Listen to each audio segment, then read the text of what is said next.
Hello, my Facebook friends and my quilting friends especially. I uh, I have been working all morning preparing to do quilting this afternoon. Have you ever noticed that when you are quilting, you spend a lot of time prepping? That is, choosing your fabric, figuring out what you want to do with it, then pressing it out, then cutting it up, and then after a couple of hours of that, then you get down to actually sewing it. Well, today I I want to talk to you about how do you quilt when all you have are scraps. Now, a lot of times you might think, oh, well, I'll just do some little um, pillow thing or little thing over there. But I have a new thing that I'm doing with some scraps. You ever notice when you are working with a large panel like this, you have you cut out all the pieces you like, and then you're left with little pieces like this. And then you say, well, what's to do with that? You know, you could be like Barnes. That's not a correct name, but anyway, she used to be a great teacher, and she would cut the scrap and just throw it over her shoulder, and I guess someone magically picked it up and put it in the garbage. Well, after a couple of years of that, I started to say, hold on, I got something to do with these scraps, especially off of panels that I didn't want to use anymore. And it took a while, but I cut them up. And guess what? Look at these. These are lovely little squares. And you may have noticed that they're decorative crosses. And so I said to myself, these are lovely decorative crosses. I counted them out last night. I have 51 of these. Hi, Maya and Ellen Penny. Hi.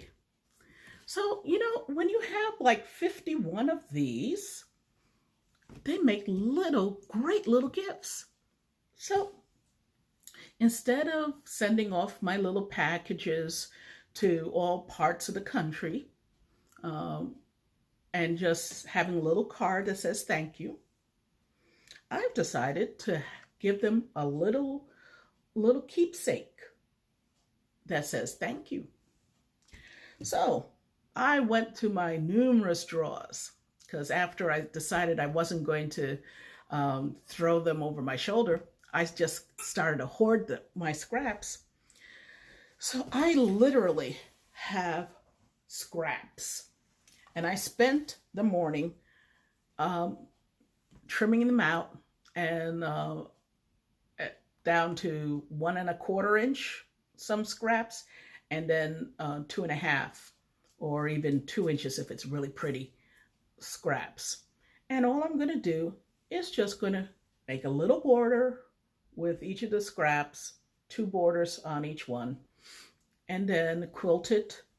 And then it will go with my thank you note, and it'll be a great keepsake. And anything that I would like to give out, hi, I just thought that would be one of the best things to do. So right now I have a little extra time. I'm working on the quilt you see behind me there. It's almost finished. So when we get to the point of being almost finished, you start to look for the next thing to do. Hi, Jeannie.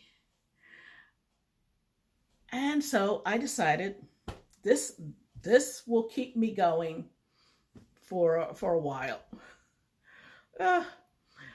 But the point is that what a nice little keepsake to give to my friends or my customers when they buy a quilt, because a lot of times the quilts are gifts.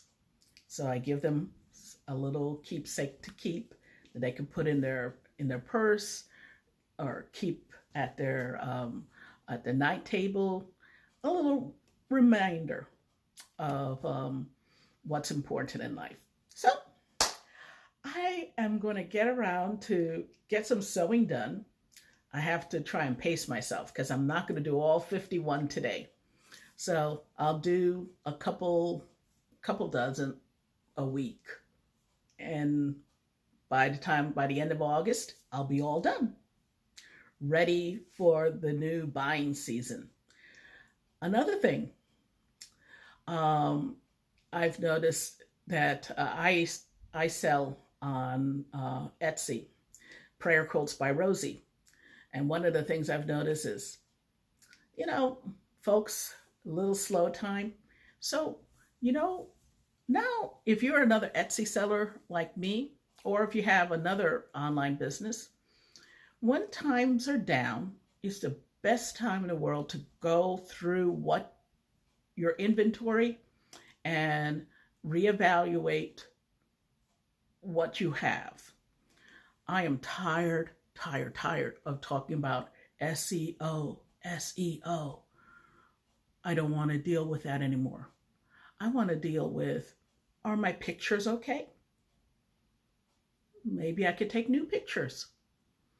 That's the time that you do when things are a little easy, when your customers are out having a good vacation time. That's the time you take some time for yourself and for your shop.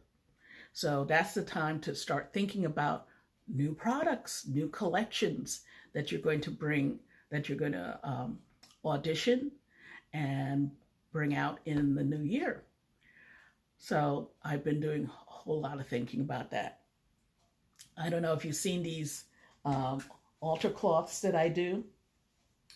That's these little guys here. Let me show you. It's very simple. I have a Jerusalem cross in the center and then some nice religious fabric. It's only 11 by 35 and it's simple to make. But having made that, I'm starting to think, what are the other things I can make with that? Because it's not much different from a tablecloth, So again, look at your scraps, see what you have. And I found this lovely fabric in my scraps. Here we go. That is gorgeous, but that's all I have of it.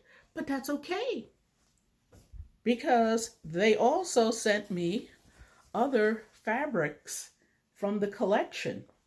So guess what? I'm going to make a tablecloth like this, quilted up, and guess what? That could be a lovely gift for someone, especially as a home gift. So be creative. It's so fun when you are home now and turn off the TV or put on music and allow yourself to enjoy your creativity. Nothing better. Sit, sew, and enjoy your creativity. So I am going to say bye for now. Who knows, tomorrow I might get the urge to come and talk to you all again. But see you later. Be blessed.